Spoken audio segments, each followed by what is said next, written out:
All right, everybody, welcome back for another deep dive. This time we're going all the way back to the early 1960s. Oh, yeah. Boston, to be exact. Ooh, Boston. For a case that I think captivated the entire country. Yeah, The Boston Strangler case. absolutely. So we've got some great sources lined up for this one, and we're going to get into all the details of the suspects, the victims, and of course the big question, who was the Boston Strangler? Right. So first things first, let's set the scene. Okay. It's June 1962. Mm-hmm. Summer in Boston, pretty hot, I would imagine. Oh, yeah. And we've got this 55-year-old seamstress, Anna Slessors. Mm-hmm. She's found dead in her apartment, strangled with her own nylon stockings. Oh, my gosh. And get this, no signs of forced entry. That's disturbing. Yeah, it's a pretty chilling way to start this story. It is. And this, unfortunately, was just the beginning. Right. Over the next 2 years.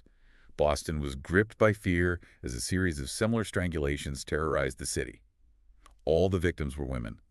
They ranged in age from as young as 19 to as old as 85. Wow, that is a huge range. Yeah, and what's really unsettling is that there was very rarely any sign of forced entry, Right.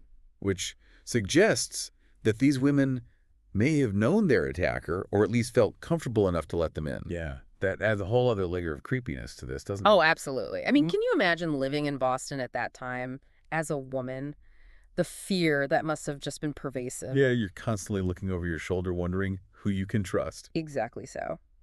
We have this string of murders, and eventually the investigation zeroes in on this guy, Albert DeSalvo. Okay. Now, DeSalvo, he was a handyman. He had a bit of a criminal past, some petty thefts and that sort of thing. But nothing that would really point to him being capable of these brutal murders. Right. But then things get really interesting because DeSalvo, he confesses. He does. And his confession is very, very detailed. Okay. He recounts specifics about the crimes that hadn't been released to the public. Wow, so it seems pretty credible then, right? You would think so. However, one of the books that we look at for this deep dive, The Boston Strangler, The Untold Story, it points out this really glaring problem. Okay, what's that?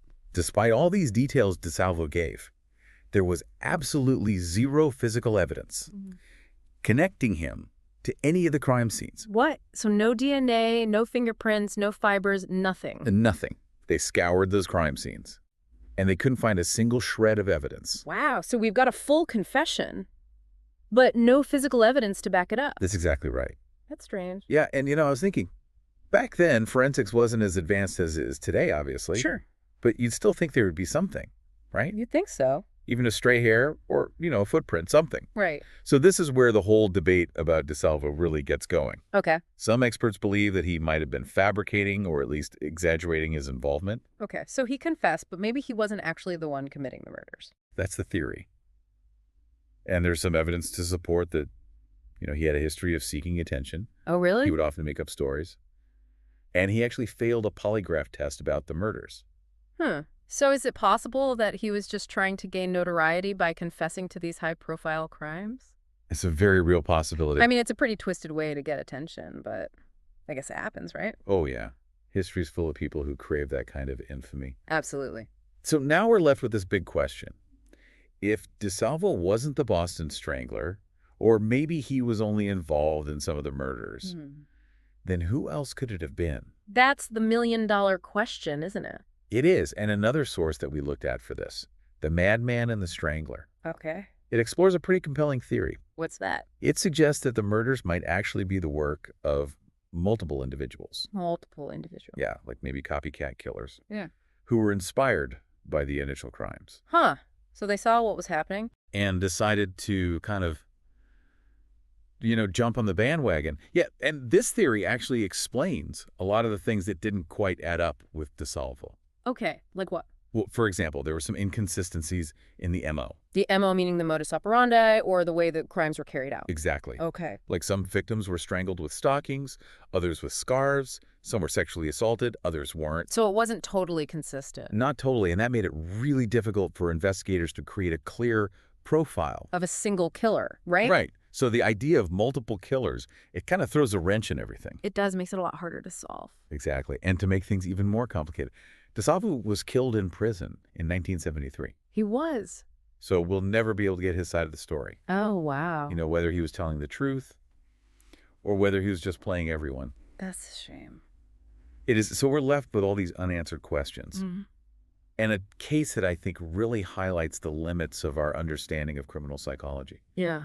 Sometimes even with a confession, the truth can still be elusive. Absolutely. The Boston Strangler case, it reminds us that some mysteries may never be fully solved. It's true, and it's those unsolved mysteries that really capture our imaginations. Yeah, and I think it's because they make us question everything, our sense of safety, our understanding of human nature, Right. and even our faith in the justice system. It's like a puzzle that's missing a few pieces. These You can are- see the bigger picture, but you'll never quite have the full image. That's a great way to put it. So Yeah. for all of you listening out there, I want you to imagine for a moment that you were an investigator on this case back in the 1960s, Okay. knowing what we know now about forensic science, Yeah. criminal profiling. How would you approach this case differently? That's a good question. Would you have zeroed in on DeSalvo so quickly? Or would you have been looking for other suspects from the very beginning? It's a thought that I think can send you down a real rabbit hole. Oh, yeah. And it's why cases like this continue to fascinate us decades later. Yep. So that's it for our deep dive into the Boston Strangler case. We've covered a lot of ground today, but as we've seen, there are still many unanswered questions. If you're interested in learning more, I encourage you to check out the sources we mentioned: The Boston Strangler, The Untold Story, and The Madman and the Strangler. Both offer fascinating insights into this complex and enduring mystery. They do. And who knows, maybe one day, new evidence will come to light, and we'll finally be able to close the book on the Boston Strangler. That would be something. It would. But until then, the mystery remains. Thanks for joining us on this deep dive, and we'll see you next time. See ya.